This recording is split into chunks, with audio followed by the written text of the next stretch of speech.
The Galactic Council chamber fell silent as Ambassador Melissa Chen walked through the crystalline doors. Her boots echoed against the polished floor, a sound that hadn't been heard in these halls for 15 years. The assembled delegates from 100 worlds shifted uncomfortably in their seats, their various appendages twitching with what she recognized as anxiety. "You have 5 minutes," Melissa said coldly, her dark eyes scanning the room. She didn't sit. She wouldn't give them that satisfaction. High Chancellor Wormix of the Etherian Confederacy rose from his elevated platform, his translucent wings folding nervously behind his back. "Ambassador Chen, we are grateful that you answered our summons." Melissa's lips curved into a smile that never reached her eyes. "That's an interesting word choice, Chancellor. Last time I stood in this chamber, your predecessor told humanity that we were too volatile, too violent, too unpredictable to remain in the galactic community. You didn't summon us then. You exiled us." The chamber erupted in uncomfortable chittering and clicking sounds.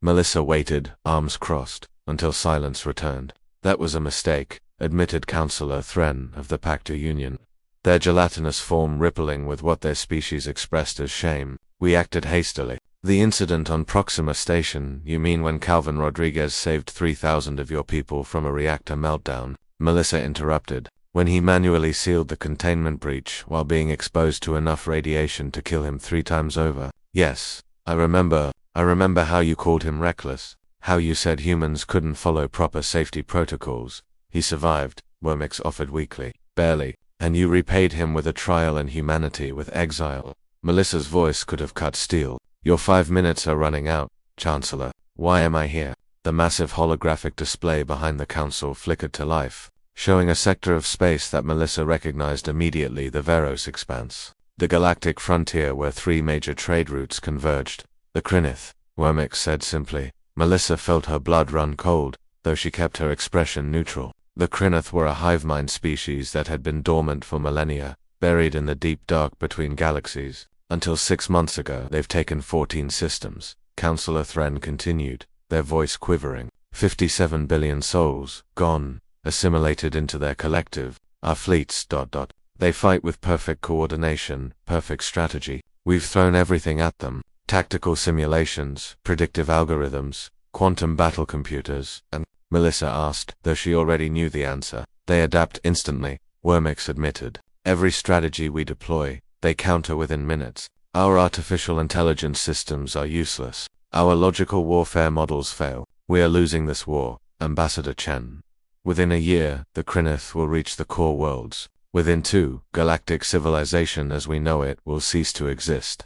Melissa let the silence stretch. She wanted them to feel it, to understand the weight of what they were asking. "You want humanity to fight for you," she finally said. "We want humanity to fight with us," Wormix corrected carefully. "Full reinstatement, seat on the council, access to all trade routes and technology exchanges, reparations for the years of exile. And what makes you think we'll say yes?" Melissa asked. "We've built a good life in the past 15 years. Humanity controls 40 systems now, all outside your jurisdiction. We trade with independent worlds. We're not starving for your approval anymore."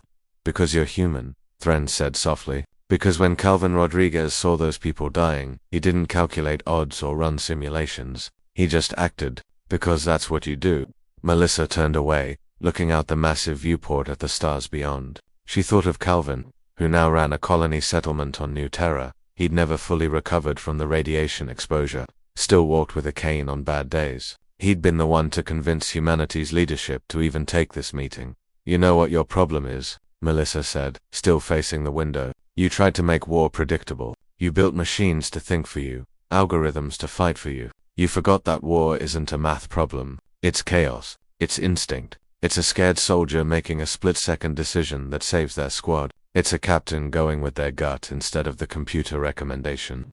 She turned back to face them. "Humans are unpredictable because life is unpredictable. We're volatile because sometimes violence is the only answer. We're reckless because sometimes the risky move is the right move, so you'll help us?" Wormix asked, hope creeping into his voice.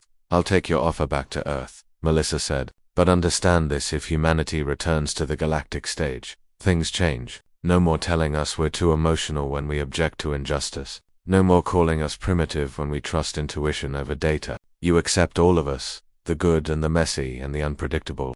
"We understand," Wormix said quickly. "Ambassador, one more thing. Our intelligence suggests the Kryneth will strike the Antari system within the month. There are 6 billion people there. Our fleet is 3 weeks away, and you want to know if humanity can get there faster, yes? Melissa pulled up her communication device. Calvin, you listening? The scarred face of Calvin Rodriguez appeared on the small screen, a tired smile on his face. Every word, Mel. The Third Fleet can be there in 10 days. I'm already aboard the Indomitable. You're supposed to be retired, Melissa said, genuine warmth entering her voice for the first time. Yeah, well, Calvin grinned. Somebody's got to show these folks how it's done. Unpredictably, Melissa looked back at the council. You'll have your answer from Earth within 72 hours, but Calvin's fleet leaves for Antares in 6 hours. Consider it a down payment on humanity's return. As she walked out of the chamber, Melissa allowed herself a small smile. They'd kicked humanity out for being too human. Now they were begging for exactly that.